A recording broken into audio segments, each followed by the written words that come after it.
Shalom, selamat pagi. Terima kasih atas kesempatan yang diberikan kepada kami kelompok 6. Di sini kami akan menjelaskan tentang analisis laporan keuangan bank. Sebelum itu kami akan memperkenalkan diri. Perkenalkan, nama saya Halena Cintika Ujaha, NIM 18190085. Hai, perkenalkan nama saya Ade Marliani Pada, NIM 18190068. Perkenalkan, nama saya Sania Glorian Buan, NIM 18190057. Baik, perkenalkan nama saya Irwin Joshua, NIM 18190066. Shalom, perkenalkan nama saya Gregoriana Ganis Pratiwi, NIM 18190077.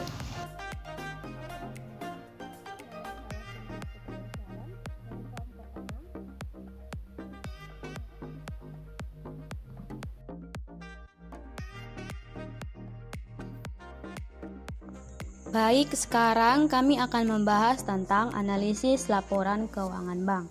Yang pertama, kita akan membahas tentang kegunaan laporan keuangan bank, di mana ada 5 kegunaan. Yang pertama, screening awal dalam pemilihan investasi. Yang kedua, perkiraan terhadap hasil dan kondisi keuangan bank. Yang ketiga, diagnosis terhadap masalah manajerial operasi atau masalah lainnya. Yang keempat, untuk mengukur tingkat keberhasilan manajemen bank. Yang kelima, memperkecil ketidakpastian yang sulit dihindari dan sering ditemui dalam proses pengambilan keputusan. Berikut analisis laporan keuangan bank, di mana analisis keuangan bank pada prinsipnya sama dengan analisis keuangan pada umumnya. Perbedaannya adalah bank hanya memerlukan rasio tertentu saja, bukan berarti rasio lain tidak dapat digunakan. Analisis tersebut digunakan bank untuk memberikan jawaban atas pertanyaan sebagai berikut. Yang pertama, apakah kinerja operasional bank telah berlangsung lama dan memberi prospek keuangan, menunjukkan pertumbuhan stabilitas atau mengalami penurunan yang berarti? Yang kedua, posisi keuangan pada saat itu. Yang ketiga, struktur pemodalan bank. Yang keempat, tingkat resiko dan keuntungan yang mungkin dihadapi investor atau nasabah. Yang terakhir, perbandingan keadaan bank tersebut dibanding dengan bank lainnya. Baik, di sini saya akan menjelaskan metode dan teknik analisa. Metode dan teknik analisa ini terdiri dari 3, yaitu analisis komparatif dan presentasi per pos. Yang kedua, analisis lingkungan bank, dan yang ketiga, analisis rasio keuangan bank. Analisis rasio. Yang pertama, rasio likuiditas. Cash ratio menggambarkan kemampuan bank untuk segera memenuhi kewajiban jangka pendek kepada pihak ketiga dari sumber yang liquid. Rumus dari cash ratio ialah cash ratio sama dengan kas ditambah giro Bank Indonesia ditambah giro pada bank lain dibagi kewajiban kepada pihak ketiga yang harus dibayar dikali 100%.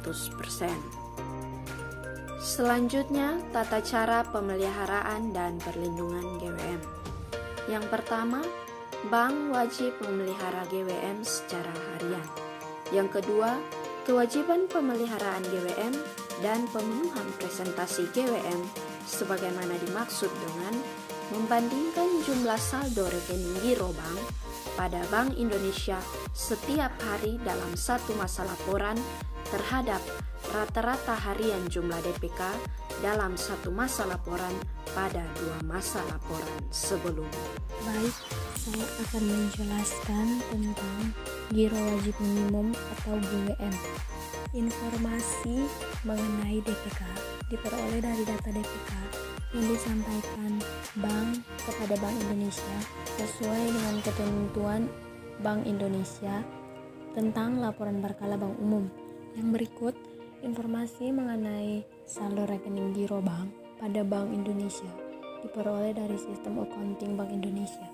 Yang berikut Ketentuan sebagaimana dimaksud berlaku untuk GWM dalam rupiah dan GWM dalam valuta asing. Yang berikut, saldo rekening giro bank pada Bank Indonesia masing-masing terdiri dari: yang pertama, saldo rekening giro rupiah bank pada Bank Indonesia, dan yang kedua, saldo rekening falas bank pada Bank Indonesia. Selanjutnya, DPK dalam rupiah meliputi kewajiban dalam rupiah kepada pihak ketiga bukan bank, baik kepada penduduk maupun bukan penduduk yang terdiri dari: yang pertama, giro, yang kedua, simpanan berjangka, yang ketiga, tabungan, yang keempat, kewajiban-kewajiban lainnya. Selanjutnya yaitu rasio likuiditas, loan to deposit ratio atau LDR. Seberapa kemampuan bank membayar kembali dana untuk ditarik oleh nasabah dengan menggunakan kredit yang diberikan sebagai sumber pelunasannya. Berdasarkan pengalaman LDR yang aman antara 85% sampai 100%. LDR sama dengan kredit yang diberikan dibagi dana yang diterima bank dikali 100%.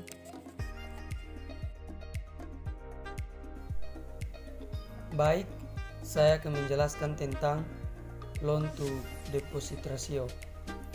Sesuai Surat Edaran Bank Indonesia tanggal 29 Mei tahun 1993, termasuk pengertian dana adalah dana pihak ketiga, KLBI,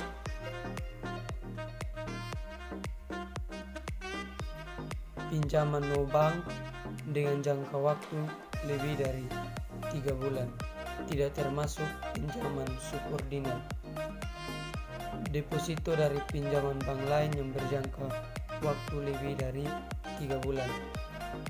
Surat berharga yang diterbitkan oleh bank yang berjangka waktu lebih dari 3 bulan. Modal pinjaman, modal inti. Yang berikut rasio likuiditas, loan to asset ratio, mengukur presentasi dari kredit yang diberikan dibandingkan total aset bank, sehingga dapat diketahui kemanakah arah bank menggunakan dana yang dapat dihimpun. Rumusnya adalah LAR sama dengan total kredit yang diberikan LL dibagi dengan total aset lalu dikali dengan 100%. Yang berikut rasio kewajiban bersih call money, menunjukkan rasio kewajiban bersih call money terhadap aktiva lancar yang liquid. Yang termasuk dalam aktiva liquid adalah kas, giro Bank Indonesia, giro bank lain, SBI, SBPU yang telah di endorse bank lain. Rumusnya adalah kewajiban bersih call money dibagi aktiva liquid dikali dengan 100%. Analisis rasio. Yang pertama adalah rasio solvabilitas. Capital Adequacy Ratio atau biasa disebut CAR adalah rasio yang memberikan informasi indikasi kecukupan modal yang dimiliki oleh bank dalam menunjang aktiva yang berisiko. Aktiva bank sebagian besar didanai oleh dana yang dihimpun dari pihak ketiga oleh bank, disalurkan sebagai kredit, investasi, dan lainnya. Aktiva bank mengandung risiko kemungkinan tidak dapat dikembalikan oleh pengguna dana. Karenanya, pemenuhan CAR merupakan salah satu unsur prudensial banking. Maka pemenuhan dan tata cara CAR diatur dan ditentukan oleh Bank Indonesia.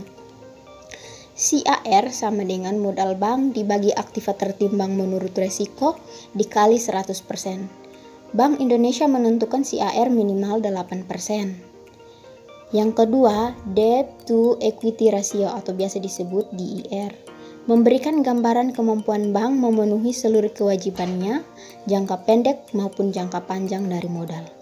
GIR sama dengan current liabilities ditambah long term debt dibagi equity dikali 100%.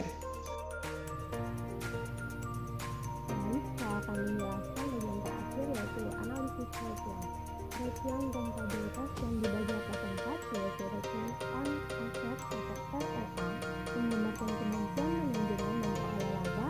Untuk rumusnya ROA sama dengan laba bersih setelah pajak dibagi rata-rata kita dikalikan 100%. Yang kedua, return on equity atau ROE menggambarkan kemampuan manajemen bank dalam memperoleh keuntungan dari modal yang dimiliki sendiri. Kalau untuk rumusnya ROE sama dengan laba bersih atau net income dibagi rata-rata ekuitas dikalikan 100% juga. Untuk net profit measurement ratio menggambarkan laba bersih yang diperoleh dibandingkan dengan pendapatan dari hasil operasi. Untuk rumusnya NPM sama dengan laba bersih dibagi dengan pendapatan dari operasi dikalikan 100% juga.